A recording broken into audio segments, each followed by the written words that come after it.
Peter. Welcome back. I'm super excited for this panel. This is the fourth last. We've got how to build a career or business in crypto, and we have the best of the business. You know, I'm going to start with Dave, man. I'm trying my best to run a summit here, man, but like you are the man, AusCryptoCon. We just got off the back in Sydney, 10,000 people. David has built this with his bare hands over the last 3 years, so he's going to get into the weeds of building a crypto convention, which is nuts. We've got Tori West, the Olympian, who's also built and building her amazing project, a sports project on XRP.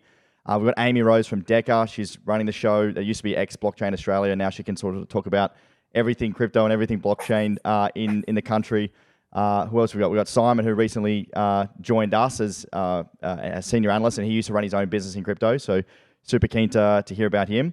And then also, obviously, Lisa, who you've heard before. She's running one of the best Web3 marketing agencies in the country as well. So I want to hand over to Lisa, is the moderator. Simon, sorry, man. Simon. Over to you. Over to you, mate. Thanks, mate. I can do it again if you want. Thanks, mate. Smooth running, Ben, but thank you very much. Yes, here we are, guys, to talk about how to build a career or a business in crypto, which is something that I'm obviously very passionate about, and it's something that I've managed to successfully transition to over the past 3 years. And then, like any career path, it's emerging and changing and constantly evolving. And I think we're pretty lucky here. We have just this amazing array of speakers here who are all working in different fields, but still in the crypto space. And so that's kind of where I want to start this conversation off with. And I'm going to put this question towards Lisa, because crypto is seen as a place for investors and speculators, really. Or if you're working in crypto, then you're like a developer writing code. So that's kind of really what a lot of people only see as the career opportunities that are in this space. So my question to you, Lisa, is it only for those type of people, or are there other opportunities for people with different skill sets to be involved in the crypto industry? Thanks, Simon, and thanks, Ben, and the Collective Shift team for organising today. It is definitely not just for developers, because I'm horrendous with technology, so I'd be absolutely screwed if it was just for developers, which is quite ironic because I'm in digital marketing and everyone thinks I'll be good at tech, but I can barely get my phone working.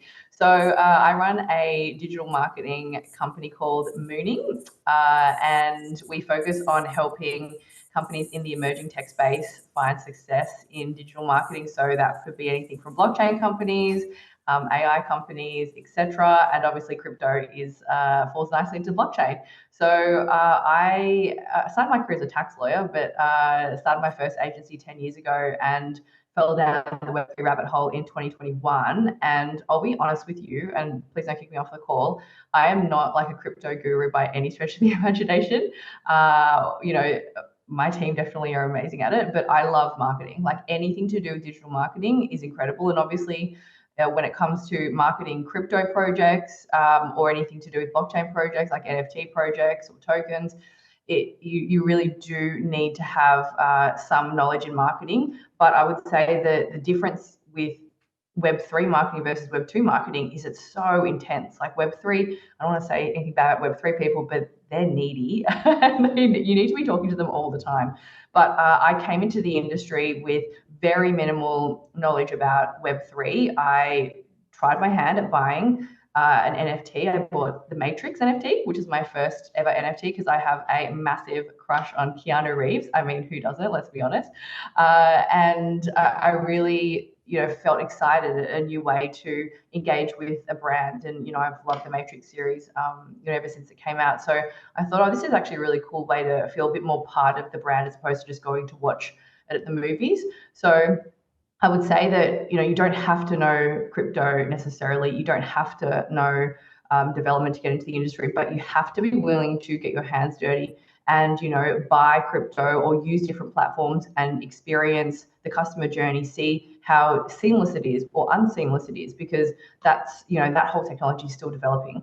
And so what I found is that over the years, I've just been fortunate enough to be exposed to all different companies doing really cool things in the space, and then be able to sort of help them in the marketing world using the principles that I took from Web 2 and then adapting them to Web 3, but then also slightly, pivoting them given the difference in the way you market Web 3 versus Web 2. Yeah, absolutely. And like my big takeaway there is that, you don't have to be this tech guru, as you've just said, and you can still be involved in the space, especially if it's a space that interests you and obviously, drives your passion in a way. And I don't like to throw that word passion around when it comes to building careers because it's thrown around a lot, but obviously that interest in the space means, you can have any skills or background and really, pursue a great career in it. And, speaking of, pursuing from different career, like we have an Olympian here turned into a crypto person. And so, Tori, my question is for you because you are very much so in the startup space. And so that's what crypto is kind of famous for. We've got lots of innovation, lots of experimentation going on. So I'll be interested to hear from you. Like, what are some of the unique challenges that entrepreneurs face when building crypto-focused businesses? Because obviously there's some different aspects here that other industries don't involve. And how do we make sure that this next group of builders don't have these same hurdles in the future potentially? And you're muted, Tori. Sorry, unmuted. Thank you for the intro. Yes, there are lots of hurdles we face. So to give a bit of background, I am an Olympic athlete. I'm a current Olympic athlete. I still actively compete. And I was more successful in my development career than I was an athlete until this year when I qualified for the Olympics. So I'm actually a nerd disguised as an athlete, is how I like to say it. And I'm really fascinated with blockchain technology. I have been involved with it since 2017, and I've been actively involved in developing since 2021. The projects that I'm working on is for consumers. So it's for non-crypto natives. So there's two major challenges or hurdles, I guess, we face at the moment. The first one being regulations. We're still waiting to see that clarity in Australia in particular, especially when it comes to consumer products. Like, we're always about creating stuff that protects end consumers. The other thing too is because I'm not building for non-crypto natives, I have to abstract all, the familiar terminology that we know, like when people use our app, they don't need to know what blockchain is to actually benefit from it. Our product isn't blockchain, it isn't crypto. We use that to provide our users a solution to a problem they have. So that's probably, I personally think building a consumer blockchain product right now is one of the hardest things you can do. But yeah, I hope that provides a picture of the sort of hurdles we face.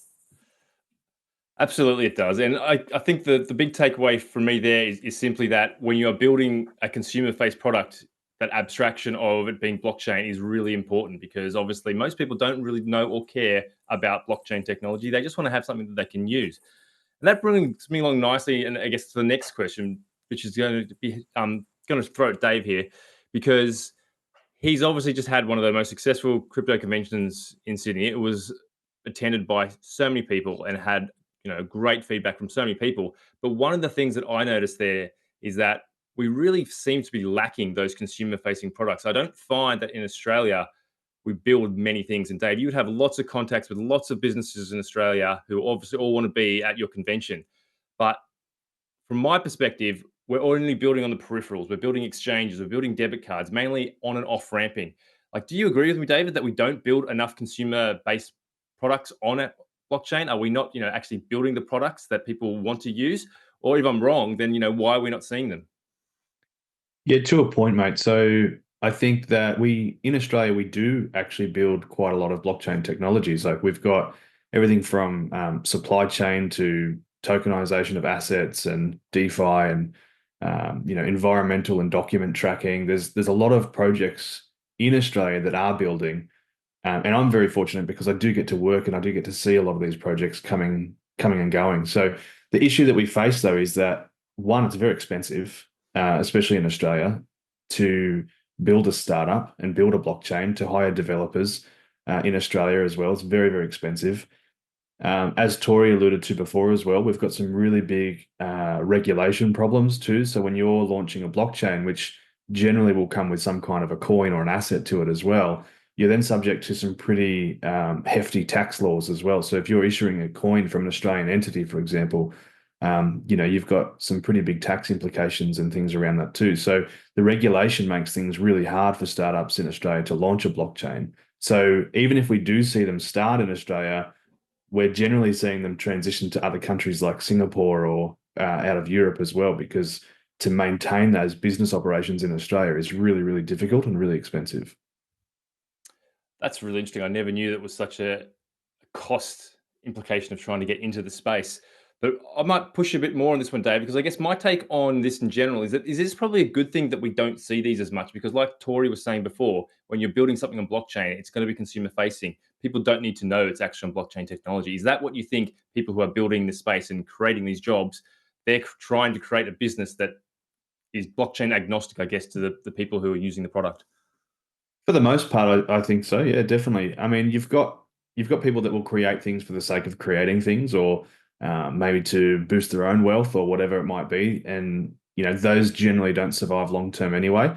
But the projects that we do see, they're startups, and they're building quality projects that are consumer facing, like document tracking, verifiable document tracking on chain. That's something that we can use every day through university systems or any kind of recognition system. So you don't need to know you're using blockchain technology to interact with it. But the problem is scaling it. How do you get it from being a startup with virtually no backing whatsoever to actually turning it into a functioning business that can be adopted by heaps of users? So in Australia, it's a combination of like I said before, lack of regulation, lack of funding as well. There's no grant projects, no grant programs set up for projects like this.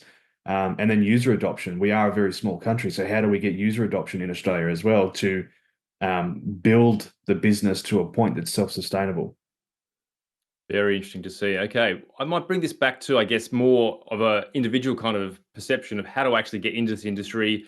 What kind of roles can I do? And this is probably, I might throw something to all of you to give some ideas on. But what would be your best bit of advice to give someone who's transitioning from a traditional industry into the crypto industry? And why should they do that? And I might throw this to Amy first. You've been sitting there waiting. What's your thoughts on this? What's your best bit of advice for someone who wants to get into the crypto industry? I think you've got to do 2 pretty strong years being involved, getting in the weeds, meeting people, going to meetups, and building relationships. Australia is trust-based. We don't go around virtual meetings don't really cut it. Here, you need to get amongst it. It's small enough to do so anyway, and you'll end up meeting everyone you need to know if you do a couple of years hard yards. And I think that's required for anyone who wants to become an expert in any space. I think find something that interests you. There are so many different industries that are intersecting. You can find that when you have a look at the member base of DECA. But we've rebranded to reflect that. So we have intersections, decentralized cloud, decentralized AI. There's builders of AI agents, and there's professional services, obviously, that are required for that reg front and legal and tax, insurance. There's reg tech platforms being built, fintech, educational institutions, if you've got an interest in that, and research. Digital ID platforms, if you want to go into trust and verifying data, telecommunications. Vodafone is obviously into Web3. Mercedes, if you love cars and automotive, obviously Tesla's a big player there too. You really just have to find your niche, because there is a player here who is intersecting with Web3 in one form, shape or another. But I also just do your research, because if you look at the Global 500, you're going to see the top 20. Just dig a little deeper and you'll find all of them are dabbling in crypto and blockchain and tokenization. If you head to all the government websites across the world, you'll see that they're very heavily looking into CBDCs and stable coins if you're into payments and banking. So I guess choose your own adventure. There is the world's your oyster. You don't have any excuse really not to get involved. There's so many opportunities. I love that take there, Amy. You don't really have an excuse. If you want to be involved in the space, there's plenty of opportunities to find that. So now I might throw to Lisa. Lisa, what's your best bit of advice for someone wanting to get into the industry? I would say that specifically around crypto, it is so overwhelming when you first think about trying to enter a new space like crypto. And I think find a few different sources and people that you trust, and try and get lots of different perspectives too. So I did a panel earlier in the day, and I think one of the key takeaways that I took from there was that you need to have multiple sources. So don't just get your information from one source or multiple sources that are too similar, because it just ends up being an echo chamber. So make sure that you do your research to find people that have authority in the space, that are recognized or authority in business, and make sure you do that research. One thing that I love about emerging tech, so things like blockchain and AI, is it's a bit of an equalizer. So, as I mentioned before, I started my career in tax, and you had to be in tax for a really long time to be considered an expert. Whereas in this new world of technology, you can all of a sudden know way more than the person sitting next to you or at work or just on the train, just by listening to some podcasts every day or buying some crypto. So it's actually such a fun space to be in because it is growing fast. And let me tell you, tax was horrendously boring. Like, not much exciting stuff happened in tax, and it moved very, very slowly. But in this space, there's new things happening all the time. And now with the bull market here, it's like, I can guarantee things are going to be moving at the speed of light again. So it's a really great time to actually dip your toe in and experiment, but try not to worry if you feel overwhelmed, because I remember I definitely felt like that when I went down the Web3 rabbit hole. So I actually picked NFTs as the thing that really resonated with me to start experimenting with and exploring, because it kind of felt like it really resonated with me from a brand perspective. And then, so obviously closely tied to NFTs was crypto. But I would say that if you're looking to get into crypto, try and just find that almost like shallow point of entry where it could just be literally setting up your wallet, buying your first piece of crypto, and then using it to buy like an NFT maybe. But don't feel overwhelmed, because it's definitely easy to, but there's so many amazing people in Australia, as Amy Rose said, that you can talk to, meetups. You can go to conferences like Oz CryptoCon and meet so many people who are actually really passionate about the space and have been in it for a while, that you can learn from. And a lot of them share content on social media too. So there's really no excuse in the time of social media to not be absorbing information every single day, because there's just so much free information out there from very, very reliable people that you normally wouldn't have been able to access without the power of social media. Great. Thanks very much, Lisa. That's an interesting take there. And what I'm getting from both of you so far, from Amy and yourself there, is that, guys, just put yourself out there, start doing the work. And I guess let's put a different perspective on here, because I think there's two people here who are working very much in the trenches of it. We've got Tori, who is building startups. What advice would you have to someone? Because obviously that is a very challenging business to be in. Oh, it's exceptionally challenging. I think my advice is, for me personally, I didn't necessarily jump into a career in crypto. I decided I wanted to use blockchain technology in the products I was already building, right? So I had known about blockchain and crypto through online communities. I got, met people in real life in Australia, and I sort of applied it to the world that I was already in. So my encouragement is that I think blockchain has a solution in almost all industries, no matter what place you're in. So don't come out of your industry. Instead, immerse yourself, get infatuated with the technology, see if you can apply that to where you're at to solve real problems. So that is probably my biggest piece of advice. It's like, you don't necessarily have to jump into blockchain world to get a career in it. No, if you love it, see how you can use it as a solution in the world you already exist in. And that's what we need for the next wave of adoption, to be honest. Wow, that was just gold. Thank you very much for that. I love take, that Tori. answer. That was so good. That was amazing. Yes, everyone should take note of that one. But Dave, finally to you. You've obviously had multiple businesses in the crypto space. What's your advice to someone trying to transition over? Sort of to echo what Amy Rose said, really, is just immerse yourself in the industry, immerse yourself in the communities, and actually use the technology, because it's a very hard learning curve. It's a very hard thing to learn, especially alone. So by getting involved with the communities and really immersing yourself in what our ethos is, especially as an industry, then I think you're going to find that you'll learn faster anyway. And it's also a little bit of, it's not what you know, it's who you know. So, the networking side of things of the crypto industry and the Web3 space is unparalleled to anything you'll see in any other industry. And a good example of this is my little brother came to Oz CryptoCon this year, and he's very, very new, very green to crypto. And when I said to him, what was your key takeaway from the event? Instead of talking about crypto as a finance, or instead of talking about blockchain as a technology, his first response was how supportive the community is. And you don't get that in any other industry. It doesn't matter what you're talking about. Everyone in this space wants to see each other win. And I think that's a really important element of coming into work in the space, is having that same mindset and that same ethos of wanting to help each other grow. Yeah, amazing. It's great insights from your little brother there, mate. Thank you very much. And so I'm going to throw this next question at Amy, because this is something that I personally challenge with, but crypto is still seen as an illegitimate industry. My mother still actually worries that I'm doing something illegal. This is a real true thing. She genuinely thinks I'm doing something illegal most of the time. So I kind of feel as a global industry, we deserve some of that tarnish. We've had lots of scams and lots of shady business practices going on. But Amy, how do we change that? How do we change the perception of crypto so that it's considered a legitimate industry, it's a legitimate career path? How do we make people realize that crypto is a real thing? And Amy, you're muted there. Oh, can you hear me? Yeah, go for it. Yeah, we've come a long way. I think, yeah, the boomers are probably not as across the detail as some of the younger ones, and the younger ones who are coming into it are native anyway.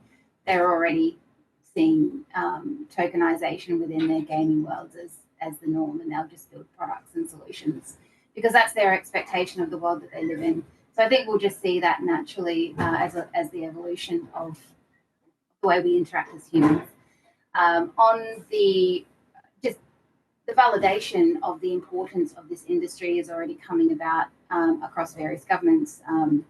You'll see that with Trump and his campaigning over in the US. He recognized that key constituents were investors, and so he ran around to those who were willing to represent those in his election process, and those states who had crypto champions got the votes, and there we go. We've got a president who is pro-crypto, and I think, look, we're a very different jurisdiction, but we should pay attention. We do have 20% or so of Australians already invested, and that is a clear sign that, and that's more of a percentage than the US. So we've got greater adoption here.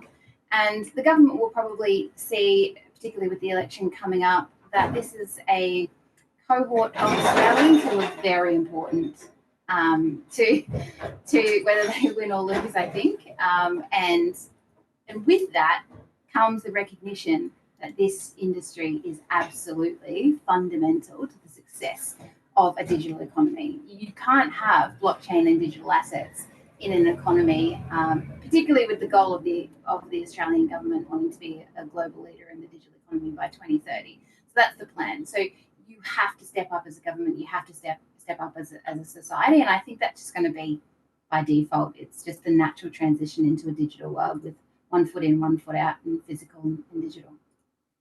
So do you think we need that in Australia? Do we need the Trump of Australia to make big changes in Australia?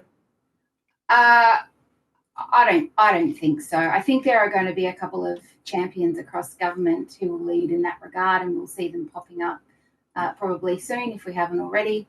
And they will champion some of the narratives and the messaging that we're looking for as an industry. I'm not as worried about the future of the industry as others. I'm actually really positive and motivated by the growth and these events. Dave's event, this event. It's continually evolving and stepping up, and it's just not what we saw 5 years ago. So it's hard to gauge the growth when you're in the middle of it in your own world. You've got to step out and see what's happening globally, and you'll find we've got a long way to go, but it's just a natural evolution. Confident. Sure. So it's like that little bit by little bit, and then everything all at once, I think, is going to be what's going to happen in the space to a degree. So we've got a bit more time here before we get into the questions, guys. I've got one that I'll throw around to you, so maybe a briefer answer from each of you. But you're all in the crypto industry, so we've all got a very biased view to this one. But why do you think people should have a career in crypto industry compared to a more traditional field? And I might throw it to Lisa first for this one. Just cut me off if I start waffling. So for me, I love change. So I think probably maybe a little bit not, the majority, but I feel like the industry is so new and exciting because things are always happening. So you can be not just, jumping on into an industry that's already developed, like you can actually be pioneering real change, not even just in this country, but globally. And for me, like as someone who's, I'm not saying early on in my career, I'm definitely not. I feel really old and tired, but I'm sort of at the middle of my career, and the thought that I can be doing things that are not only country first but world first, like that for me is exciting. And like, what a way to make your mark. And I feel like it's not ageist at all. Like, you could be a young person who might have been trading, for a little while, and you can jump in and start having that knowledge and apply that to an industry perspective. So I would definitely say that for me is super exciting, the chance to actually lead the world in creating this new technology and new applications for it. Yeah, amazing. Lead the world. How about that? That's a great statement there. What about you, Dave? Why would you not want to be anywhere else? I totally agree with Lisa. I think the opportunity to shape a future is something that you get once in a lifetime, maybe once in every couple generations. So we're in a space where, it's like building the internet in the 80s, 90s.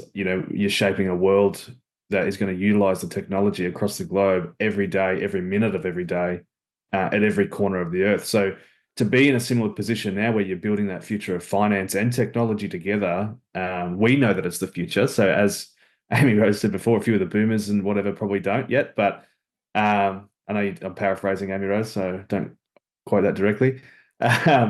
But for us that are in it, it's easy to see the future, and it's really exciting to actually be part of the future itself. So that'd be my answer to that question. Thanks. Also, I want to just celebrate something as well. Ben, thanks for bringing everyone on just at the time that Bitcoin hit 100K USD. Thanks very much, mate. Yeah.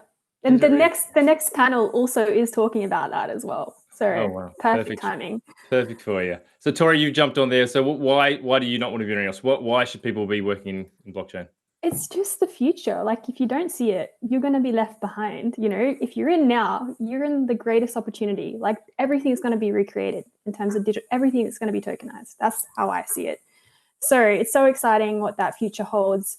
People will want decentralization. We do need some form of decentralization in certain parts of our world.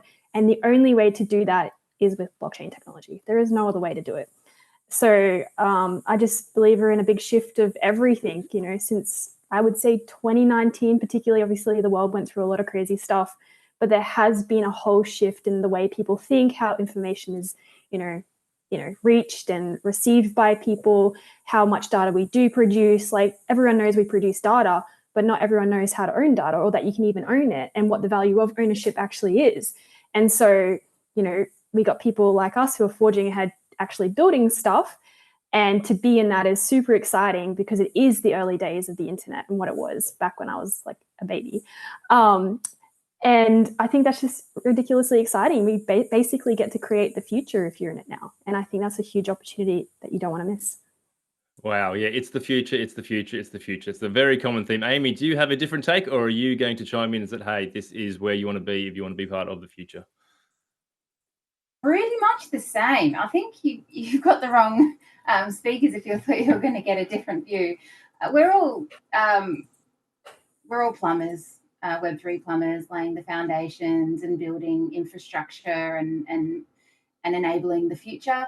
That is a profound experience and duty. And I was in the internet game. That was one of my first jobs for several years at ISPs and telecommunications. And back when little startup dial-up companies were merging together, and I wasn't able to get in at the very early stage of that, and have always wanted to be at the early stage of a revolution. And so this is a unique opportunity. It's time and place. Plus, we're in a very lucky position, being in Australia, a wealthy country, lots of opportunities. We're also in our little wider bubble here on an island where we're quite protected from the rest of the world. So there's positives and negatives to that. So we here in this country have just no excuses to not build the future of this space of Web3 decentralization. And I also want to say that there is a path that lots of people bring up with me, with respect to the capabilities of blockchain for centralization. So people are building centralized platforms as well, and tech is neutral. So I think if we encourage the good design, good build, ethical builds of different products and services. I think that's why we're all here, because we want to do the best for the world. Then I think, you know, we'll get to 80 or 90 years old and know that we contributed to something great, and I think that's important. Yeah, that's awesome. So clearly, yes, guys, this is the place to be if you want to be part of the evolving future. I will give quite a counter take to that, though, just to, you know, spice it up a bit here, guys. But I came into the space as an investor, which most people do. And so you can just be an investor and be a fan of the space without working in the space if you want to. If you are successful in your own career, successful in your own businesses, maybe your best opportunity is to focus on those and do really well in those and continue to be a fan of the space. Just like following a sport, you don't have to play the sport to be a fan of the sport. So you don't have to be in the industry, working in the industry to get the benefits of it from a investor perspective. So different take there. You don't have to be working in the industry, I don't think, but it's obviously a space where anybody with any background, any skills can actually move into if they want to. All right, guys, we do have a little bit of time here for some Q&A here, and I'm just going to look over here and read some out. First one is from Anonymous. It says, what kind of opportunities do you see missing in Australia that exist in other regions outside of the developer or tokenization space? I might throw that one to you, Dave, because you were speaking to some of that before earlier. I think having that government support and startup support in terms of grants and things like that. So, you know, as Tori said before, startup land in the Web3 space is incredibly difficult. And one of the most difficult things to do is to actually get the funding to build it. So any kind of VC investment, family office investment, or grant projects, that kind of support is certainly missing from the industry. Yeah, okay. So we basically need more people in the space willing to be risk on with their capital to help build the foundations, I guess. Awesome. Thanks for that, Dave. The next question here I've got is from Jason B. It is, with crypto regulations changing in the US, what is the future of crypto regulation looking like for Australia? And clearly, I'm going to throw that one at you, Amy, to answer that one, please. You're muted again, Amy. No pressure. Sorry, I've lost my sound. I lost my mic. Can you please repeat? Sure, no worries. The question is, what, with crypto regulations changing in the US, what is the future of crypto regulation looking like for Australia?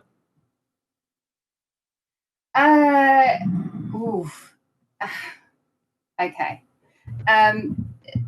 At the moment, we are in a pretty heavy situation. We are responding to info sheet 225 that was released yesterday. I'm not going to, because it's only been 24 hours, but there has been two sides. There's been positive response and quite negative responses in relation to some of what they are proposing with info sheet. So that is guidance around, you know, things like what's a financial product and what they see as a financial product. That will determine the products that will or the products and services that will require licensing. There are some people who are worried about the costs associated with building a business when you have to apply or you have to get different licenses that could be in excess of a few $1 million, and you have to retain them. How do you build a business that's a startup if you have all of these licenses that you have to apply for and account for? Startups are obviously very lean.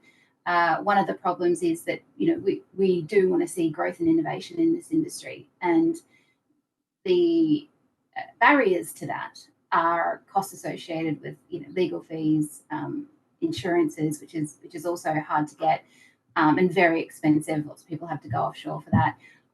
You do need to have a source of advice, you know, legal and tax and those sorts of things. So there is a growing number of services and licenses that are going likely to be required, and the industry is quite worried about that. I think the Australian people should be worried about that, but that's not exclusive to our industry. We do lack talent here. We've got an exodus of talent going overseas. because Australia isn't conducive to innovation at the moment, particularly on to Dave's point with investment. We're lacking there. We don't have a lot of VCs operating and certainly not investing in the Web3 space. That has a lot to do with the regulatory uncertainty as well. You don't really build in a jurisdiction where you don't know what licenses are going to be required, or if you're going to get fined, or if you're going to get sued, or if you don't want to have a target on your back while you're building. So the consequence of that is, Australian Web3 builders and businesses just go overseas, and that is to the detriment of the Australian economy. So at the moment, we're in limbo. We are still waiting for regulatory clarity. We've got draft exposure bill from Treasury expected in 2025 that will provide more guidance. But until that time, we are in limbo, and it's hard to innovate and build. Wow, that actually painted a fairly grim picture there for me, Amy. I was hoping for something far more positive than that, but hey, the reality is what it's at. So that will bring us to the end of our talk about how to build a career or a business in crypto. Guys, thank you very much for joining us today, and let's throw it back to Ben in the studio. Guys, we have some announcements to make. David already shared this on Twitter mid-panel. We've hit 100,000. So we're going to have a beer. The chat is flying off. We're asking for Ben better have a bottle in one hand and a shoe in the other. I don't have quite that. But we've got 1,500 people live on the stream. They're already calling it the Summit Pump. We did it. We're at 101,150. So grab a beer. I'm going to give you 15 seconds to grab a beer or a wine or a whiskey or whatever. We're going to crack a beer. Let's get some beers going here. This is live on a summit. Could you have picked it? We have not, I can't believe it. I cannot believe it. 101,000. Maybe there's a short squeeze, boys. Where are we going, Matt? Is this just going to keep going up? I have no comment. No, it's just mind-boggling. Okay, we're going to have a beer. Let's do a cheers. Everyone's thanking us. The Summit Pump. 101,000. Everyone cheers. Live on the summit. Dave, panel members, thank you so much. Cheers. Shuey. Oh, Shuey. Okay, let's do a Shuey. If you don't drink that out of a shoe, I'll be disappointed. Oh, no. I'm going to be sick. Hopefully. Oh. Hey! We did it. Well, if you're ever going to do it, this is the time to do it, isn't it, really? Oh, I feel sick. I'm sorry to my investors, my team. I'm sorry. Okay, we're going to take a quick break. 3 or 4 minute break. My socks are soaked. Very much top signal. We made it on the summit. The Summit Pump. We'll be back in about 2 or 3 minutes for the next panel. Thanks, guys.